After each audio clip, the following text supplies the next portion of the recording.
Kami kan memprediksi kalau ada megatrust, a'udzubillah min dzalik, semoga tidak terjadi. Jakarta lumpuh, sistem komunikasi akan roboh. Sistemnya lumpuh, BMKG tidak bisa mengeluarkan peringatan dini meskipun gedungnya tegak. Semua di Indonesia, mohon maaf, a'udzubillah min dzalik, tidak ada yang aman dari gempa.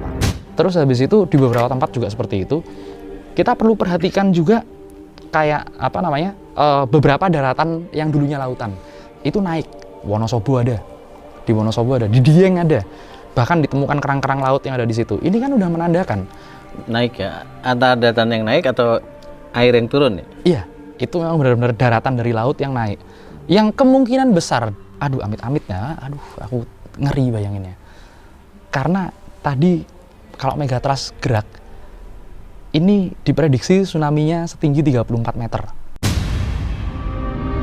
Nah, kalau kita berbicara di Megatrust Selatan Jawa Barat, nah ternyata dari data teknologi GNSS ya kita melihat pergerakan tersebut ya. Jadi sebagian Pelabuhan Ratu hingga Ujung Kulon itu terangkat ya, mengalami uplift, sehingga kita bisa pastikan bahwa ada energi yang luar biasa besar di situ. Nah, jika energinya terliris ya, maka bisa menimbulkan gempa dengan magnitudo di atas 8 bahkan 9 ya. 34 meter tsunami. 34 meter itu gedung berapa lantai? Setinggi itu gelombang dari air laut bakal menyapu daratan. Dan itu continuous ya. Kita tahu bedanya ombak sama tsunami. Kalau ombak itu seret, selesai. Kalau tsunami itu datang, enggak berhenti. Makin besar ya. Makin besar sampai nanti terisi lagi yang patahan bumi itu. Nah, itu kapan yang tadi bertanya? Kapan terjadinya kita perlu berkaca lagi. Ini bukan aku doang yang ngomong, ini juga BMKG yang ngomong. Ada siklus namanya siklus 200 tahunan. Nah, kita tahun keberapa nih? Jangan-jangan udah mulai 199? Kita harus mulai dari awalnya siklusnya yang tercatat ya. Sebelumnya itu mungkin ada tapi nggak tercatat. Itu tercatat ada gempa besar di tahun 1400-an. Kemudian harusnya 1600 kemudian. Memang ada 1600-an, cek data 1600-an. 1800-an ada bencana terbesar yang mengakibatkan impact besar banget bagi dunia.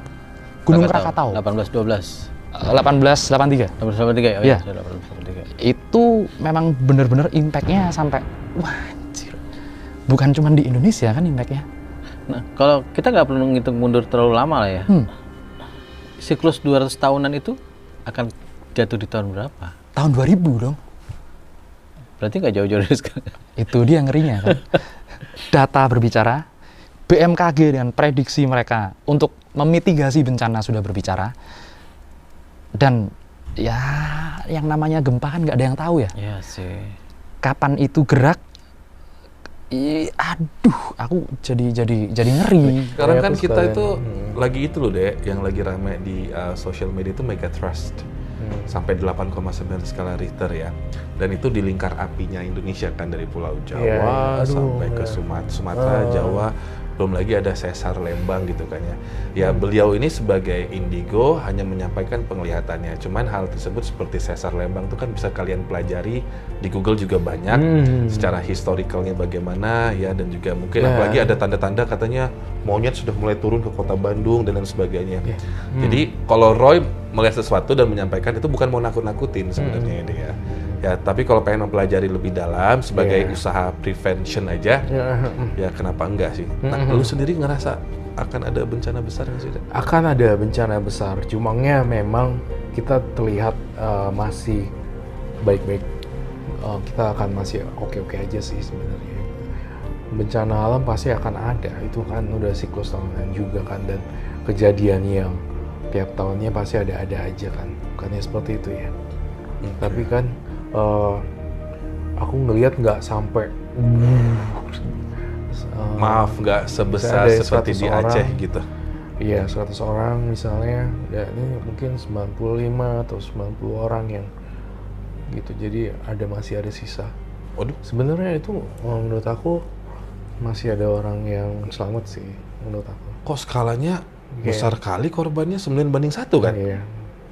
Besar dong. Secara berita iya. Iya, belum ada sih, tapi itu kalau misalkan dia melihat ya skalanya 110 yang selamat, berarti kan 9:1. Iya, seperti itu. Tapi ya moga-moga aku salah.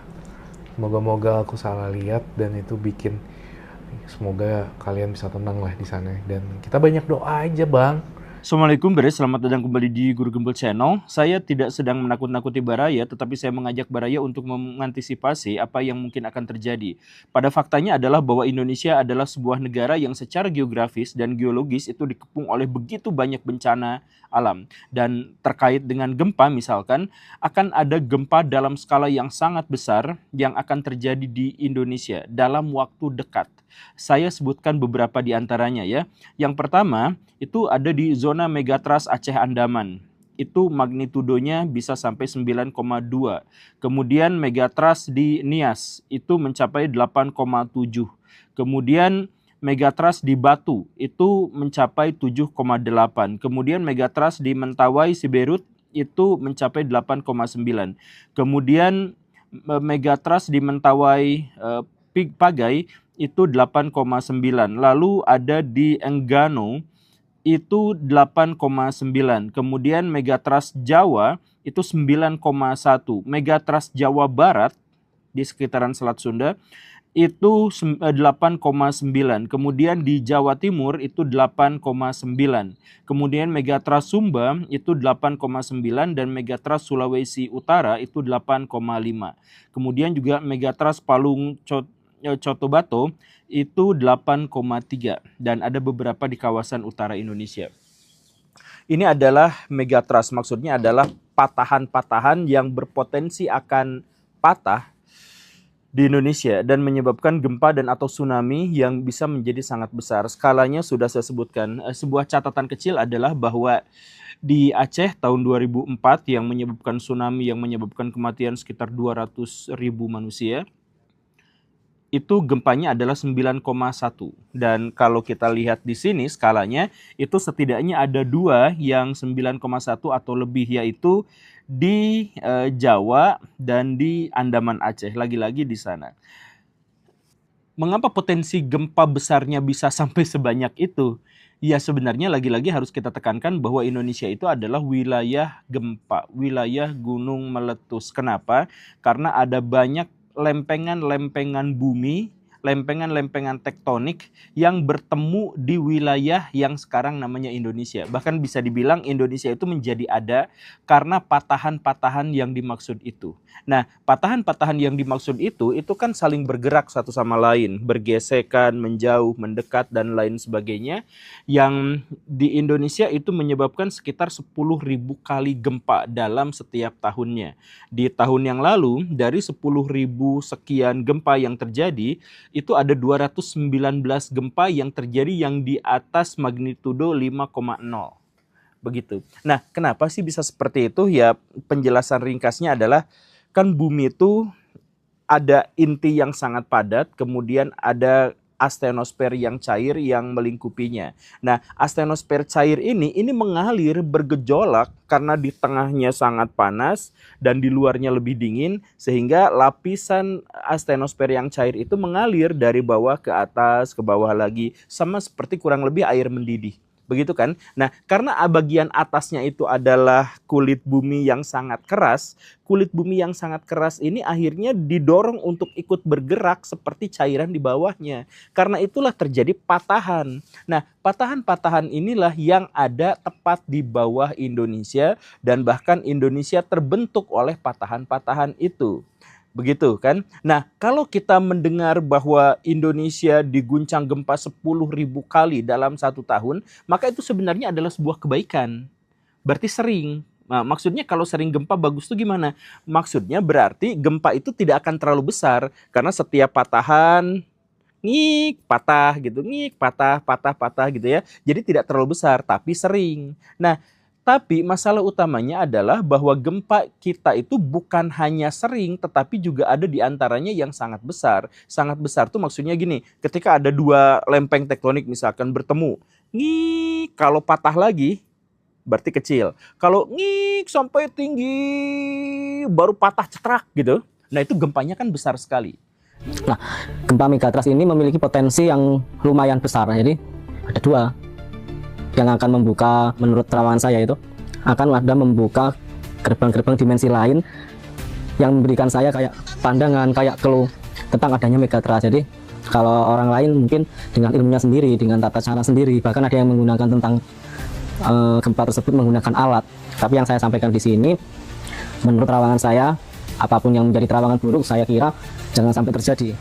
Itu adalah doa-doa saya ketika saya memandang suatu hal yang mungkin akan ada terjadi hal buruk, entah itu bencana alam atau yang lainnya. Potensi gempa ini itu dari tumbukan lempeng tektonik Samudra Pasifik dan Samudra Hindia.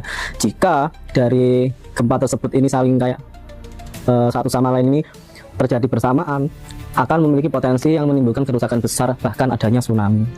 Dalam terawangan saya yang dalam waktu dekat itu ada 3. Yang satu Selat Sunda, terus daerah Mentawai, sama ada clue-nya lagi ini cuma clue, ini cuma terawangan, semoga hal buruk tidak terjadi. Jadi bukan kita ini untuk nakut-nakuti, tapi kita untuk waspada.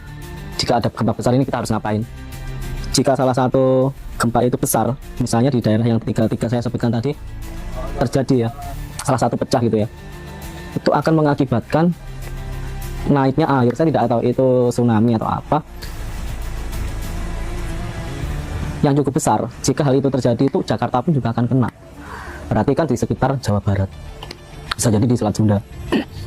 Nah, tanda-tandanya itu tidak langsung gempa besar, jadi ada tanda-tandanya. Di dalam satu lokasi itu ada gempa yang lumayan gede ya. Dalam satu hari itu bisa terjadi 5 skala Richter berulang, tidak satu kali aja. Jadi dalam satu hari itu gempanya berulang, tapi tidak sekali, jadi bisa 4 kali, bahkan 5 kali. Jadi ciri-cirinya seperti itu. Beberapa wilayah itu kayak Jawa Timur itu juga masuk di terawangan saya.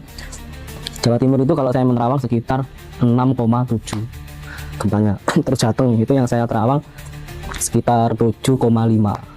Terus Sulawesi itu 8,6 prediksi saya. Prediksi saya seperti itu. Bisa meleset. Apakah lebih tinggi? Ya kalau saya berharap misalnya itu terjadi tidak begitu besar. Terus saya lihatnya di Selat Sunda itu kurang lebih 7. Terus saya lagi di Mentawai, ini yang agak besar, entah di terawang saya ini 8, berapa, jadi lebih mendekati ke 8,8 atau 8,7 itu yang saya terawang. Terus saya lihat lagi di daerah ini Nias itu juga ada yang agak gede. Jadi dalam satu hari itu gempanya itu beruntungnya itu besar, antara 6, 7 ke 8. Terus ada lagi yang saya lihat di sini daerah yang pernah terjadi tsunami. Itu juga ada gempa besar dalam berurutan di dalam satu hari selama 1 minggu berturut. Jadi yang saya terawang itu. Terus ada lagi tambahan yang dikodekan ke pikiran saya, daerah Sumatera itu sekitar 8, berapa gitu. Kalau saya melihatnya 8,5, tapi semoga aja semua baik-baik saja. Jadi kan saya dari awal sudah memberikan tahu bahwa apapun yang saya terawang ini, jika itu hal buruk jangan sampai terjadi. Tapi kita sebagai manusia tidak ada salahnya jika kita ini kayak waspada. Jika dalam waktu dekat ini terjadi gempa tersebut, apa yang harus kita lakukan. Tapi kalau dari terawangan saya tidak langsung gempa itu besar, jadi ada tanda-tanda tertentu ya. Pokoknya yang saya lihat itu tidak langsung gempa besar, ada tanda-tanda tertentu. Terus ada lagi tanda-tanda banyaknya turunnya hewan-hewan yang di pegunungan. Kalau tanda-tanda tersebut kan biasanya mau terjadi gunung meletus atau apa, tapi itu bukan itu. Tiba-tiba hewan di pegunungan itu kayak turun semua ke jalan-jalan, pokoknya turun ke pemukiman, tapi bukan ciri-ciri gunung meletus. Bisa jadi mereka ini kayak mengalami energi-energi yang sekiranya binatang ini tahu, wah ini akan ada kejadian alam lumayan gede di sini. Semoga tidak terjadi. Apapun itu, kita kembalikan lagi ke diri kita masing-masing bahwa semuanya adalah kehendak Tuhan.